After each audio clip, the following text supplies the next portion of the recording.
There's nothing in the world I hate more than the self-loathing rich progressives. I hate this person more than anybody on earth. Yeah. And, they want to sit here and, this is so horrible. It's the worst place. Dude, you're spitting in the face of your ancestors. Well, it's interesting. Have you ever heard of the ancestral mathematics? What, the third generation poverty? No, it's fourth generation. Fourth generation? No, it's 4,062 people had to meet each other, fall in love over 4 generations in order for you to exist. Really? Yeah. So I always tell people, walk in the room like you got 4,000 people standing behind you, because you do. Yeah. That's 4,062 people over that means your mom and dad.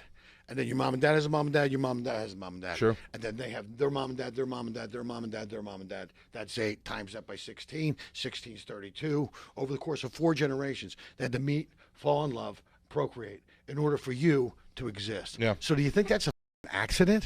Or do you think these people, look at all those love stories, all the pain, all the suffering, all the strife, all the travel to get you to this point in your life for you to be miserable? I'm depressed, I'm upset. For what? Well, how much of it is actual insecurity that they don't think they'll be able to live up to the greatness of their ancestors? You don't have to be, listen, you're here. You're already great. You're here. You made it. You're born. Mm-hmm. Okay? You won the race. You were the sperm that won. And then figure it out. Figure it out from there. I mean, it's not that tough. Be a good person. Yeah, be of service. Educate yourself. Be of service. Be of service. Be of service of people. So, you know what they say? Talk about purpose. I got to find my purpose. You know what your purpose is? When you're doing your purpose, it's what happens to other people while you're doing it is what you're supposed to be doing. For me, it's making people laugh or doing that. And I never, I love it so much. I love just making people laugh. And I never take it for granted. I never go up, because there's only 12 people in the audience. Go, oh, I never do that. I always give it 110%. No, I've seen you. It's incredible, the energy you give the people. Yeah, but what I'm saying is I'm so blessed to be able to do this. And, it's funny. It's funny. It's called vitamin G. It affects everything.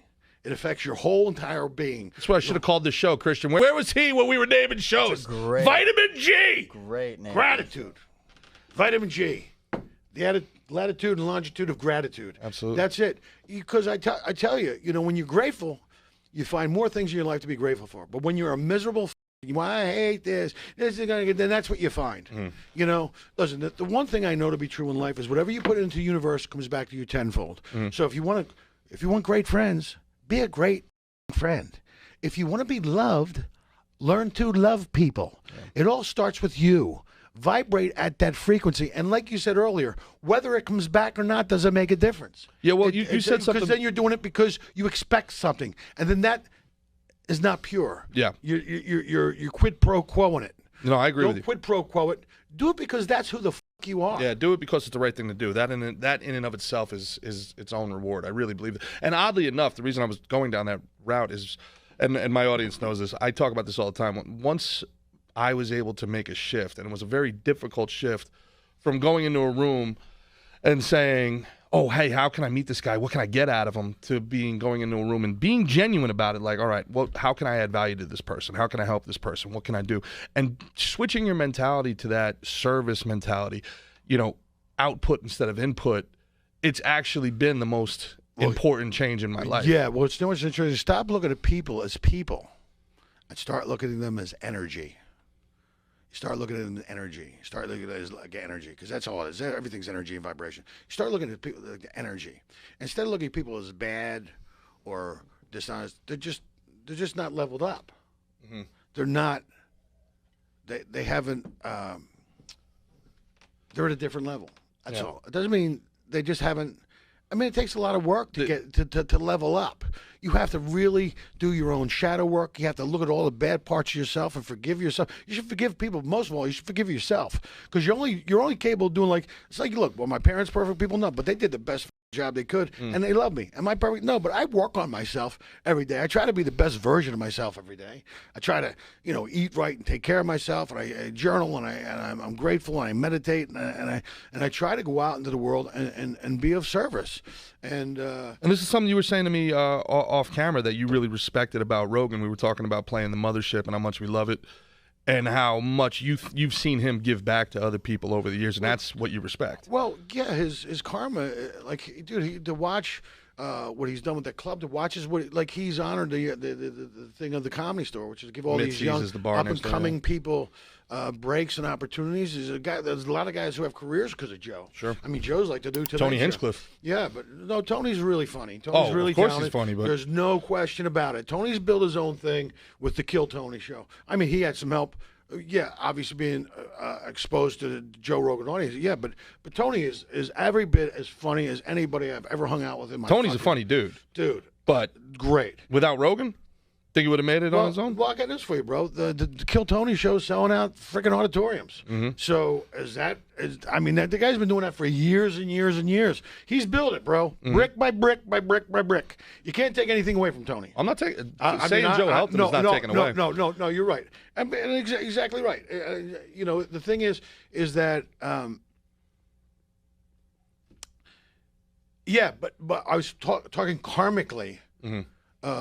The great things he's done for a lot of comedians, and also the comedy industry, and going all the way back to the Carlos Mencia thing. I mean, Joe, like that is monstrous. Yeah. And he loves comedy. You could tell he does. Like, Ron White loves comedy. Like, you see these guys, people love it, man. Some of the greatest laughs you have at that club are backstage in the green room, And so, anyway, but it's everybody's got to figure out what their path is or what their journey is. It's everybody's on their own path. It's like, I've never been one of those dudes, man. I've never been one of those guys. I root for my friends all the time. I hope they become as successful as they want to be. Have you always been this way, Jimmy, or is this something you came to? No, I've always been this way. I don't because it's like you either get bitter or you get better. There's no fucking excuses here. You don't get the fucking excuse. You don't get to pick and choose. I'm not here because I represent. Like, everything I've got in my life, I've hustled for. I've every scrap of meat from that table I had to fight for. Every audition, every freaking acting class, driving myself across country by myself when I was 19 to go start working as a doorman at the Comedy Store. All those nights of not paying and driving out of the way to radio and promoting myself and doing all this stuff and building it brick by brick by brick by brick. And, I've had an amazing life, and it's the life I wanted. I'm also a magician member of the Magic Castle. I've also been able to act in movies and TV, and I'm also a great stand-up. Hilarious. And these were the things that I wanted to do with what I wanted to do. I mean, and I make a great living doing it. And so is that a win? Yeah, it's a win. I've been doing it for fucking 30 years. I started when I was fucking 17. Grinding, though, man. Yeah, grinding. Yeah, but, the thing of it is now is, but I'm still grateful for all of it. The wins, the challenges, the losses, all of it. I don't care. Look, man, it was a life full of fucking adventure.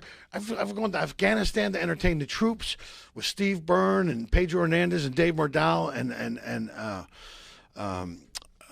Drew Carey. I've been all over Europe doing military, armed forces entertainment, welfare, morale, recreation, and DOD tours, Department of Defense tours, where I've done shows in war zones for the American troops. So I've done, been in movies. I've done theaters. I've done freaking theaters in India. I've done casinos. I have casinos all across America. I'm working with my buddy Steve Trevino. We're doing some shows up in. He's a funny dude, huh? Dude, I love Steve Trevino. I love him. He's the same kind of attitude. Okay. He's a really good family guy. Loves it. Knows he blessed. Gives back. Great human being. And a man's man. And he loves his dad, and he honors the veterans and police, and he's not ashamed about any of it, And so I love him. He's a fucking hilarious guy. I mean, he's really funny. And so, I mean, I got a lot of friends. Like, when you've done this long enough, you realize how tough it is to do. And so anybody who's got like 20 years in or 25 years in automatically has my respect because I know how tough this game is. It's so tough to get to that point because so many people drop out or whatever the thing. I mean, if your heart's not in it, you're not going to make it. 100%. If you don't live it, breathe it, eat it, and sleep it, you're not going to make 100%. it. 100%. But you got to find that thing. A million different chances to quit along the way. A million different reasons to quit. A million different reasons to pack it up and say, man, until the universe realizes that you're not going to go anywhere, and the universe loves a stubborn soul. And then eventually it starts to bless you, and you start to make some dreams come true, and you get your first movie role, and then you start working in television, and then you start getting development deals, and then you start, doing the thing, and then you start having a career where your schedule is packed, and you got bonuses and door deals in place, and you're going, yeah. That's what they say. It takes 15 years to create an overnight success. Yeah, and Mark Maron does a joke. Unfortunately, it's the same exact amount of time it takes to create an overnight failure. Same time to make a complete and utter failure.